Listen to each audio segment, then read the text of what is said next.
Hi everyone, I'm Tianqing, and today's interviewee is Jennifer Tang, who has more than 15 years of working experience across the Asian Pacific, the US, and Europe.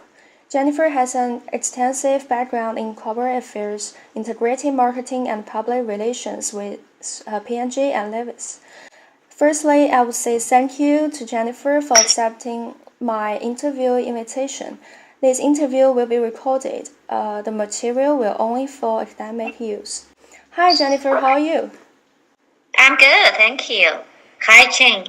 I have a bunch of questions for you to share with the University of Southern California students. The first question would be, what did you study in university? So I studied English language and culture in the university. So I found out like you work in P&G as your first job. So what drives you to work in P&G? So I think P&G obviously is a company with great purpose, and I was attracted to P&G because I wanted to do something great for the country and also for the people. And P&G's mission is really to connect people and improving life and shaping life. So I think it's just something that I really wanted to do after my studying in the university. You have worked in P&G like for 12 years. So in P&G, under the position of head of external relations in Asian Pacific, and as well as the global communications lead for SK2. So is there a project or accomplishment that you consider to be the most significant in your career? Yeah, so P&G is a company that really provides multiple opportunities.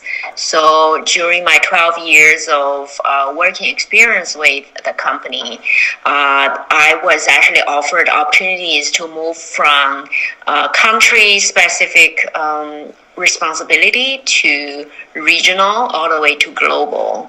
And I also, from a functional standpoint, I was able to do things that specifically focusing on strategic execution to a market, all the way to strategically creating press materials for the region or for the global organization and deploy all these global materials to various markets. So it offers a lot of great opportunities. So I guess one of the many assignments that I had, I was feeling extremely rewarding, and that was when I worked for Asia Pacific P&G Prestige organization. I trained a team of 13 PR managers and really providing them strategic guidance as well as executional tactics to help them to execute and achieve excellence in each of their markets. And with that, I was basically rewarded as Coach of the Year, which I feel very excited and very satisfied with that kind of recognition from the organization. Oh, it's really admirable, and the skills and experience you gain from there are transferable. So it's no wonder that you're such an outstanding leader in the different areas. To link with those backgrounds, and also I know like it's very impressive to know that you have a PR agency in Singapore and a government and consulting agency in San Francisco. So I'm wondering like what was the biggest difference to work with a client across Asia and the United States? I think that's a great question. So I think the main difference between working in Asia versus working in the US, I think the culture is very different, and we need to respect that and recognize that as well. I think in the America, it's a lot of culture derives around individualism, and it's more, promoting a drive individuals to succeed, while in Asia it's more collectivism, where people tend to work together to achieve the success.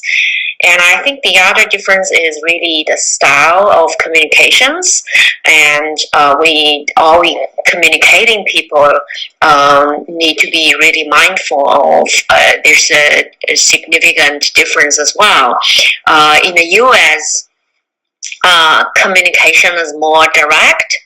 And as a matter of fact, America is stereotyped as being quite loud and overly friendly.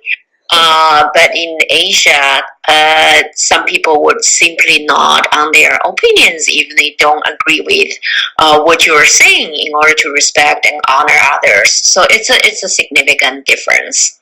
It sounds like there was a lot of like a impressive fact, but is there a moment when things didn't go the way you wanted, like a promotion you wanted and didn't get, or a project that didn't turn out how you had hoped? And at that moment, how did you handle it? Yeah, I think that's another great question. I think career setups, career setbacks, and can come in many different forms. And I think each of us, in our career journey, we all encounter that at a certain stage of time. For example, you're passed over for a promotion, you missed out on a big project, you're disciplined, and it goes on your record, and most people experience at least one over the course of their career. So I think it's very important to really make sure it is a real setback, because sometimes it's in today's new business environment, changing of objectives, there are different things coming up on your pathway of the business development, may just indicate business directional changes, and it just means that you're need to learn new technologies or new techniques, explore new opportunities, or gain additional required knowledge to perform new tasks or achieve new goals. So be very clear about if this is a real setup or this is just a great opportunity for you to learn and to gain new tactics and learn new techniques to succeed in your future jobs. So I think, for me, I think it's very important to understand the situation and then react accordingly. You've mentioned to follow the market, and to self-develop to understand the situation. So how do you develop yourself outside of the work environment?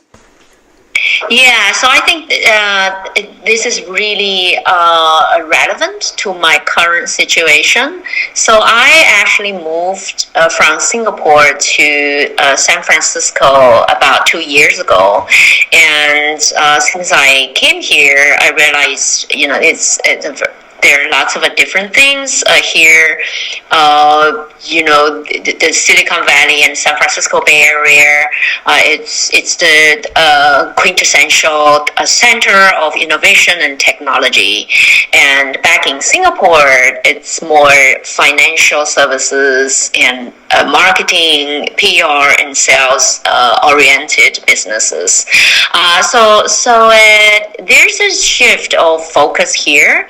And as for myself, I also spend a lot of time trying to learn and relearn my knowledge. And I think that's very, very relevant in today's evolving economy and evolving society, especially here in the Silicon Valley. So I attended in a lot of these tech and business forums. I try to absorb as much as possible of the things I didn't know before. I network a lot to know people here and to blend myself in the new society as well. So that's how I did it. Yes, you're absolutely right. But if you could go back 10 years, what advice would you give your younger self?